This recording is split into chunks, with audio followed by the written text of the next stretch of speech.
الحمد لله رب العالمين والصلاة والسلام على سيد المرسلين وخاتم النبيين سيدنا وحبيبنا محمد وعلى آله وصحبه أجمعين ومن تبعهم بإحسان إلى يوم الدين. با سلام و درود خدمت شما بینندگان عزیز، براتون بهترین اوقات رو آرزو میکنم. امروز هم گنج دیگری از گنجینه‌های پنهان رو با شما خواهم گفت.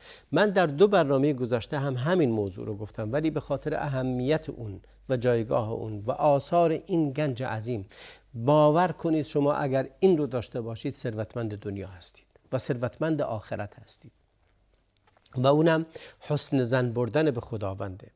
حسن ظن داشتن حتی به خلایق هم خوبه، ولی حسن ظن به خداوند اصل همه حلال مشکلات هست. من در برنامه گذشته به چند مورد اشاره کردم. یکی در وقت مرگ باید به خداوند حسن ظن داشته باشیم. دوما در وقت ناراحتی و تنگنا و سختی. سوما در وقت فقر و نیازمندی. و چهارما در وقتی که قرضدار هستید و مدیونید.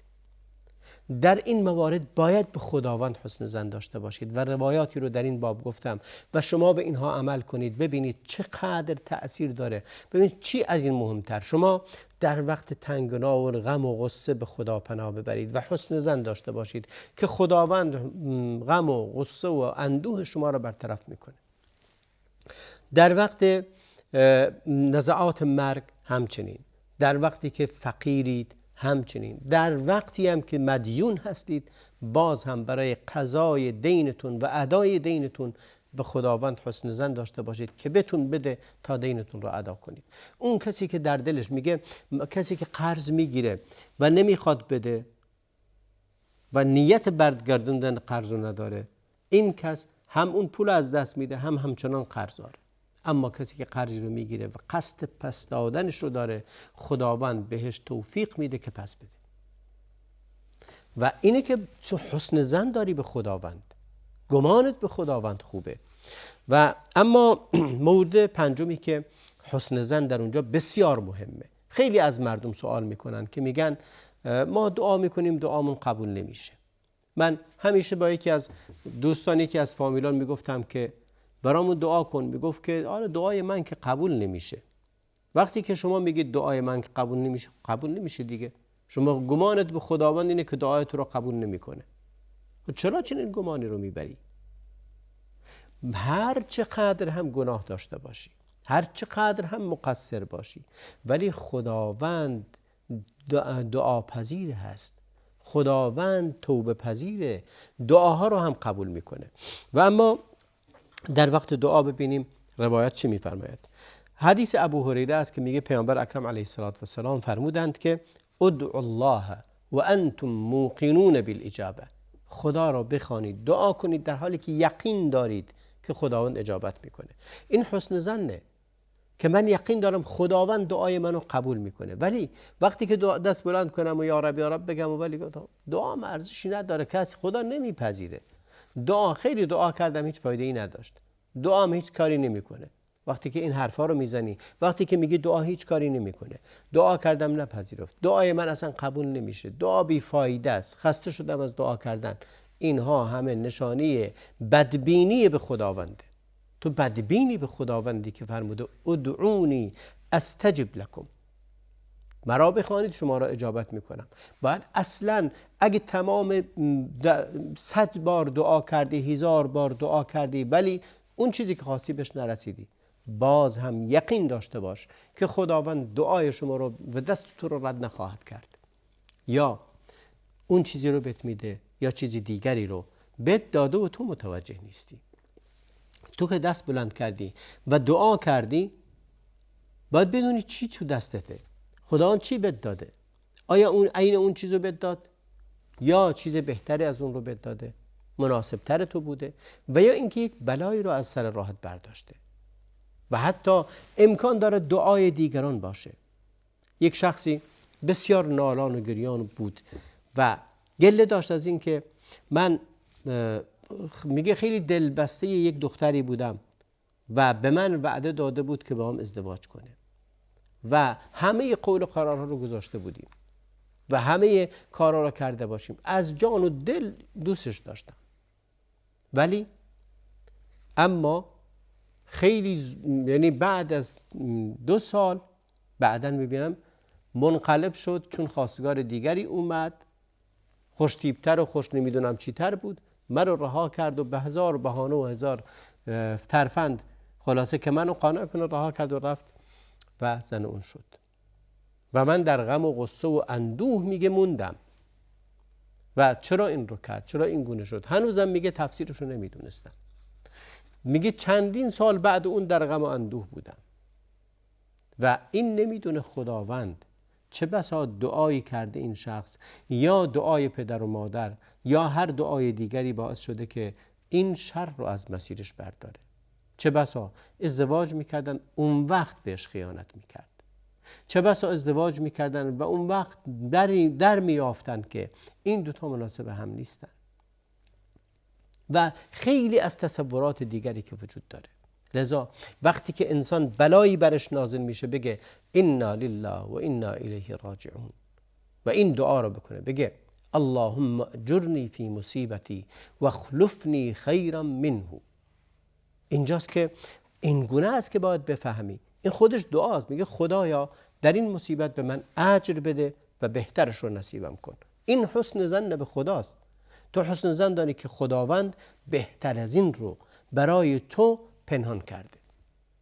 از این که این رو ازت میگیره نه به خاطر اینه که تو رو عذاب بده فقط فکر کن این گونه است، بلکه اینو ازت میگیره که بهترش رو بهت بده و این رو ازت میگیره که بلایی رو ازت دفع کنه. اگر چیزی رو ازت گرفت به جاش چیزی دیگری رو بهت میده. به خاطر اینکه وقتی دعا میکنی با یقین دعا کن و حسن ظن به خداوند داشته باشه. و یکی از شاعر میگه و اینی لادعو الله حتی کاننی ارى بجمیل الظن ما الله صانعه. میگه من هر وقتی که دعا میکنم چنان دعا میکنم که میبینم به خاطر حسن ظنی که به پروردگارم دارم میبینم که عیناً چه برایم انجام میده و آثار صنع این حسن ظن رو میبینم. و لذا خیلی موارد است. یه انسانی رو مثلا میبینی میگه، حالا در موارد دیگه خواهم گفت، در مورد دعاش خیلی بد دعا میکنه و وقتی هم دعا میکنه فکر میکنه این دعا اگر عین اون رو بهش ندادن دیگه به عاطل و باطل دعاش به هدر رفته. عزیزان من، دعای شما به هدر نمیره.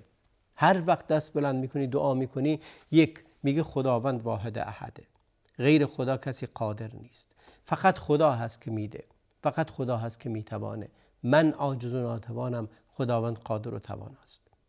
و تو داری با انجام یک دعا اظهار توحید و یکتاپرستی میکنی و خدا رو عبادت میکنی. این کمترین کاریه که از دعا میشه برداشت کرد. بعد اون خداوند به خاطر دعات بهت اجر میده، بلا رو ازت دفع میکنه، خیر و برکت رو نصیبت میکنه. حالا عین اون رو بهت میده یا نمیده برمیگرده به تقدیر و حکمت خودش که آگاه تر از همه چیه. لذا وقتی دعا میکنید هیچ وقتی با شک و تردید دعا نکنید، بلکه با یقین دعا کنید. موضوع سومی که وجود داره در حسن ظن به خداوند، چه وقتی باید حسن ظن داشته باشیم، موضوع ششم توبه هست. در وقت توبه باید به خدا گمان بد نبری، حسن ظن داشته باشید. یکی میگه من گناهی رو مرتکب شدم 100 بارم توبه کردم ولی خدا منو نمیبخشه. خب وقتی که تو گمانت بده به خداوند میگی خداوند توبه منو نمیپذیره، چرا نپذیره؟ وقتی که تو خالصانه پشیمانی از اون گناه قطعا پذیرفته. خداوند در توبه رو باز گذاشته برای همه ما، در توبه باز. خداوند فرمود توبوا الی الله جمیعا ایها المؤمنون. پس وقت توبه هم باید حتما حسن ظن به خداوند داشته باشیم. در حدیثی که رسول الله علیه السلام، حدیث قدسی است که میفرماید اذنب عبد ذنبا، یکی از بندگان خدای گناهی کرد، گفت اللهم اغفر لی ذنبی، گفت خدای گناه منو ببخش.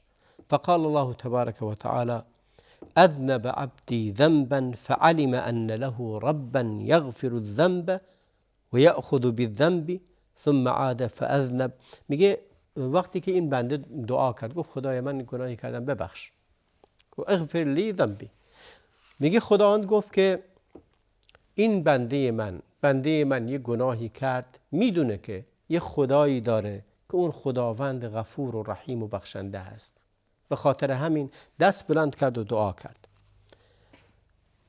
و میدونه که خداوند مؤاخذه میکنه بر اثر گناه، به خاطر گناه انسان رو مؤاخذه میکنه، به خاطر همین میخواد که خدا اونو ببخشه. اگه میدونست که خدا کسی رو به خاطر گناهش مؤاخذه نمیکنه توبه هم نمیکرد، چون دیگه نیازی نبود از خدا بخواد اونو ببخشه. ولی چون میدونه که خداوند اولا خداوند میبخشه، دوما خداوند به خاطر گناه هم مؤاخذه میکنه، پس توبه کرد تا خدا اون رو مؤاخذه نکنه. میگه ثم عاد فاذنب، همین بنده دوباره گناه کرد. بعد اینکه توبه کرده بود دوباره گناه کرد. فقال، گفت که ای ربی اغفر لی ذنبی، گناه منو ببخش پروردگارم. خداوند فرمود عبدی اذنب ذنبا فعلم له ان له ربا یغفر الذنب و یأخذ بالذنب. میگه گفت که بنده، خداوند فرمود وقتی این بنده گفت که ای خدای منو ببخش، خداوندم گفت که بنده‌ام میداند که خداوندی دارد که گناهان رو میبخشد و توبه میپذیرد و میداند که گناه رو هم مؤاخذه میکند. میگه بار سوم ثم عاد فاذنب، بار سومم دوباره گناه کرد. فقال ای ربی اغفر لی ذنبی، گناهمو ببخش خدایا. خداوند فرمود عبدی اذنب ذنبا فعلم ان له ربا یغفر الذنب و یأخذ بالذنب. باز هم بار سوم خداوند فرمود بنده من گناهی کرد، میدونه خداش میبخشه و میدونه مؤاخذه میکنه. بعد خداوند فرمود اعمل ما شئت فقد غفرت لك، هر کاری میخوای بکن من گناهتو بخشیدم. یعنی اون گناهانو بخشیدم دیگه، اونی که گذشته بخشیدم بهت، هر بارم گناه کردی توبه کن. این حسن ظنه. وقتی که انسان یه بار گناه کرد، 10 بار، 100 بار، میلیون بار گناه کردی، ناامید نشو از این که توبه کنی. این به اون معنی نیست که وقتی که داری توبه میکنی به برنامه ریزی کنی که دوباره گناه کنی، نه، بلکه توبه قاطع باشه. اما برای اینکه اگر بر سر هوای نفس، بر سر عادت، بر سر هر چی، بر سر ضعف برگشتی و گناه کردی، ناامید نشو از رحمت خداوند. این روایت مسلمه. خب اینا خیلی مسائل بسیار مهمی هستند. احمد ابن ابی حوران میگه که وقفت بجانب ابی سلیمان الدارانی و هو لا یرانی، میگه کنار ابو سلیمان دارانی بودم، اون منو نمیدید. فسمعته یناجی ربه، میگه شنیدم که داره خداوند رو مناجات میکنه. یقول لئن طالبتنی بذنوبی لاطالبنک بعفوک. گفت ای خدای من، اگر در روز قیامت منو مطالبه کردی، به خاطر گناهانم مؤاخذم کردی، مطالبه کردی، من تو رو مطالبه میکنم به خاطر عفوت. ولئن طالبتنی بتوبتی لاطالبنک بسخائک. و اگه بخواد توبه منو خواستی، منم سخاوت تو رو میخوام. ولئن ادخلتنی النار لاخبرن اهلها انی احبک. گفت اگه منو داخل آتش جهنم کردی، به تمام اهل جهنم خواهم گفت که من تو رو دوست دارم. این حسن ظنیه که به خداوند داره. میگه هیچ وقتی دست از کرم تو بر نمیدارم، هیچ وقتی ناامید از رحمت تو نمیشم، حتی اگر در عمق گناه و معصیتم باشی دست از توبه بر ندار و هیچ وقتی ناامید نباش، هر چقدر گناهتم بزرگ باشد. و اون چیزی که معروف میگن،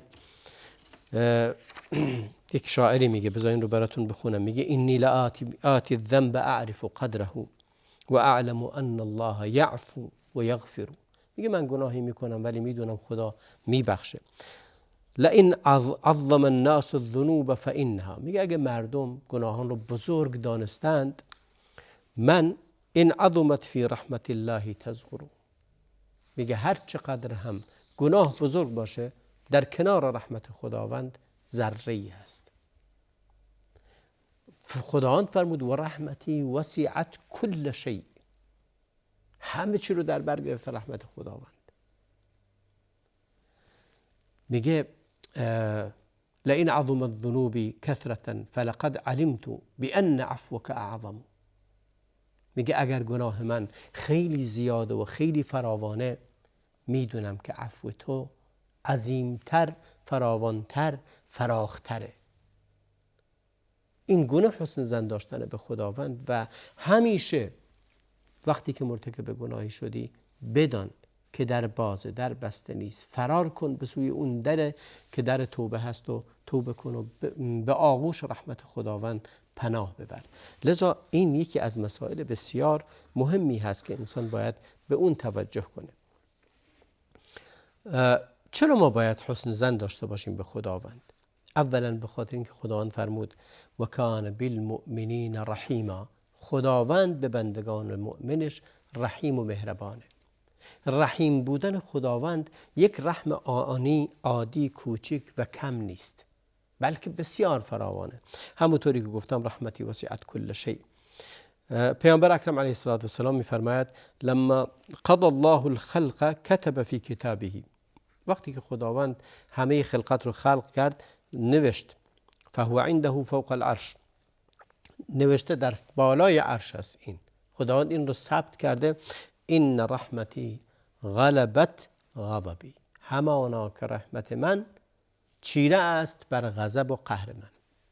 خداوند رحمتش قوی تر از قهر و غضبش هست، غلبه داره بر اون. لذا باید این رو، یکی از چیزهایی که دلخوشی هر مؤمنی هست اینه، همیشه منتظر رحمتش باشید، منتظر غضب و قهرش نباشید.